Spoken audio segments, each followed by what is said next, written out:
परिचय। सौम्या, क्या तुम्हें पता है कि आज के तूफान से हमारे इलाके के कई पेड़ उखड़ गए हैं? हाँ विनीत, वो देखो, एक बहुत बड़ा पेड़ बीच में से टूट गया है। अरे हाँ, यह दीवार पर गिरा हुआ आधा टूटा पेड़ का हिस्सा एक सुंदर त्रिभुज बना रहा है। बहुत अच्छे विनीत। क्या तुम इन दिनों स्कूल में ज्यामिति पढ़ रहे हो? हाँ सौम्या, आजकल हम त्रिभुजों की रचना करना सीख रहे हैं। इस पाठ में आप त्रिभुज की रचना करना सीखेंगे। उद्देश्य। इस पाठ के अंत में आप निम्न करने में सक्षम हो जाएंगे। दी गई रेखा के समानांतर एक रेखा खींचना, एक त्रिभुज की रचना करना जिसकी तीनों भुजाएं ज्ञात हों, एक त्रिभुज की रचना करना जिसकी दो भुजाएं तथा उनके बीच का कोण ज्ञात हो, एक त्रिभुज की रचना करना जिसके दो कोण तथा उनके बीच की भुजा ज्ञात हो, एक समकोण त्रिभुज की रचना करना जिसकी एक भुजा तथा कर्ण ज्ञात हो, समानांतर रेखाओं की रचना। एक अनुप्रस्थ काट की दो रेखाएं परस्पर समानांतर कही जा सकती हैं यदि संगत या वैकल्पिक आंतरिक कोणों का प्रत्येक युग्म बराबर हो। इस आकृति में यदि कोण 3 कोण 2 के बराबर है अथवा कोण 1 कोण 2 के बराबर है, तब रेखा M को रेखा N के समानांतर कहा जाएगा। हम समानांतर रेखाओं की रचना करने के लिए रूलर और प्रकार का उपयोग करते हैं। तो आइए समानांतर रेखाओं की रचना करना सीखें। चरण 1। एक लंबी रेखा M खींचिए तथा इस पर एक बिंदु X अंकित कीजिए। चरण 2। इसके ऊपर कुछ दूरी पर एक बिंदु Y अंकित कीजिए तथा इसे बिंदु X से मिलाइए। चरण 3। X को केंद्र मानकर तथा कोई भी त्रिज्या लेकर रेखा M को बिंदु Z पर तथा XY को V पर काटता हुआ एक चाप खींचिए। चरण 4। Y को केंद्र मानकर तथा वही त्रिज्या लेकर XY को बिंदु U पर काटता हुआ एक चाप PQ खींचिए। चरण 5। प्रकार की सहायता से VZ को मापिए। चरण 6। U को केंद्र मानकर तथा मापी गई त्रिज्या लेकर चाप PQ को S पर काटता हुआ एक चाप खींचिए।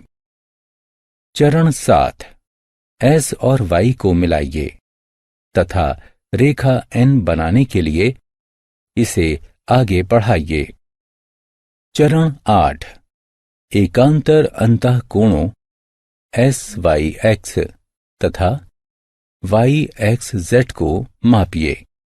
आप देखेंगे कि कोण SYX बराबर है कोण YXZ के, अतः रेखा N समानांतर है रेखा M के। त्रिभुजों की रचना।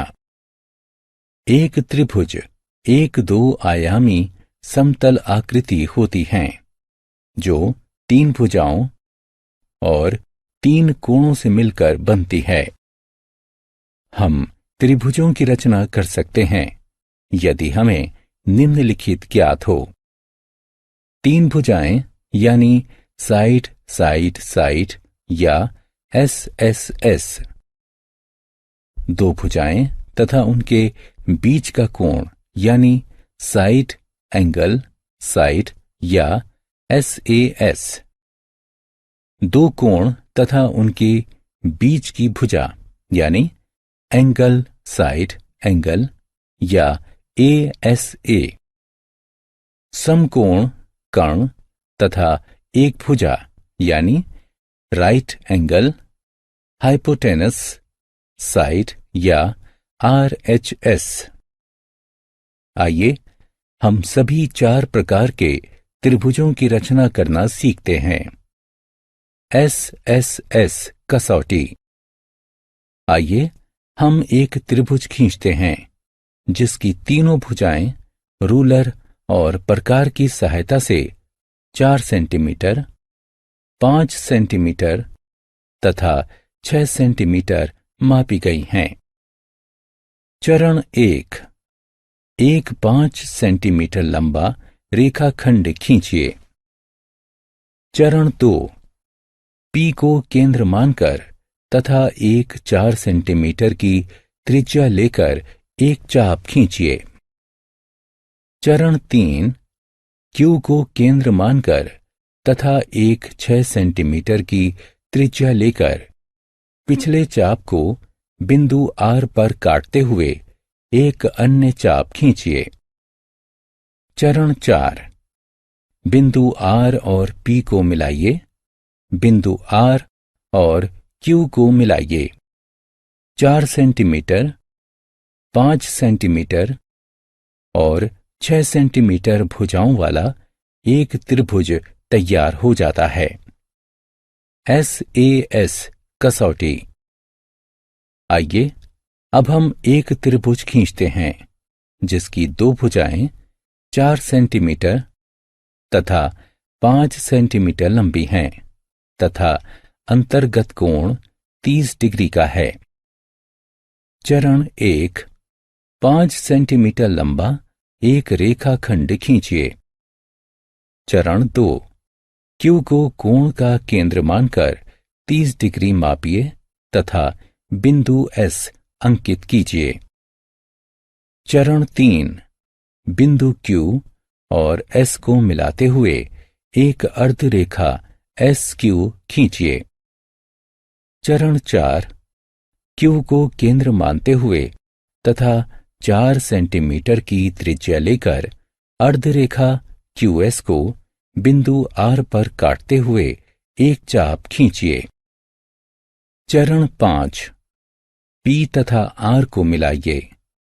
4 सेंटीमीटर तथा 5 सेंटीमीटर की 2 भुजाओं एवं 30 डिग्री के एक अंतर्गत कोण वाला एक त्रिभुज PQR तैयार हो जाता है। ASA कसौटी।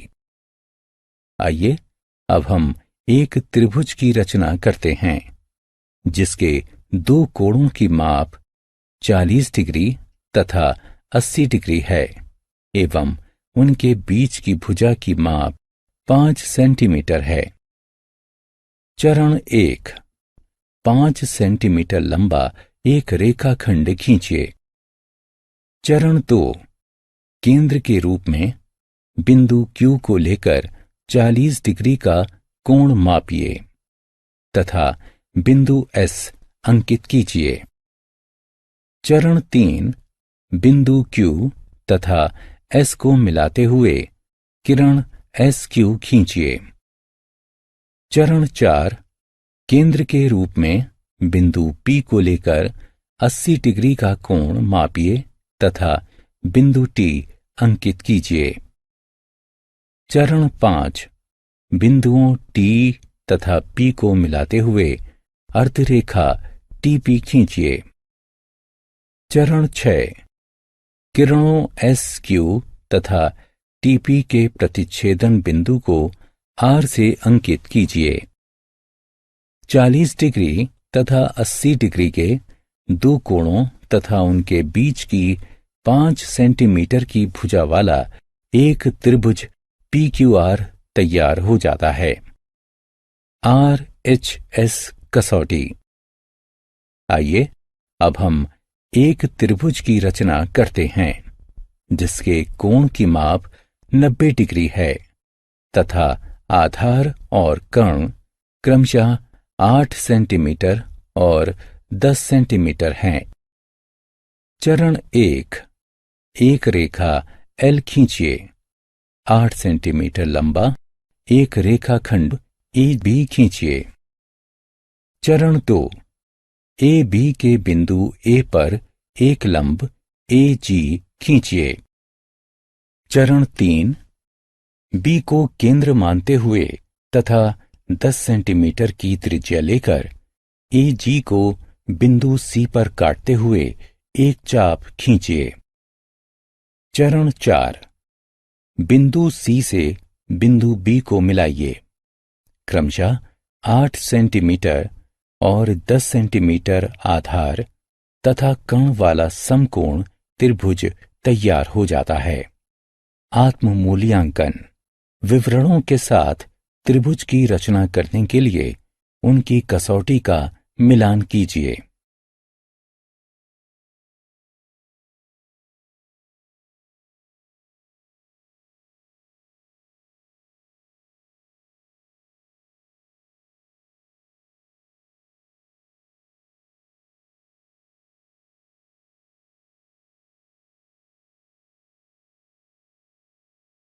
सारांश। आइए हमने जो कुछ भी सीखा है उसे संक्षेप में दोहराएं। एक दी गई रेखा के समानांतर एक रेखा की रचना कीजिए। एक त्रिभुज की रचना कीजिए जिसकी तीनों भुजाएं ज्ञात हों।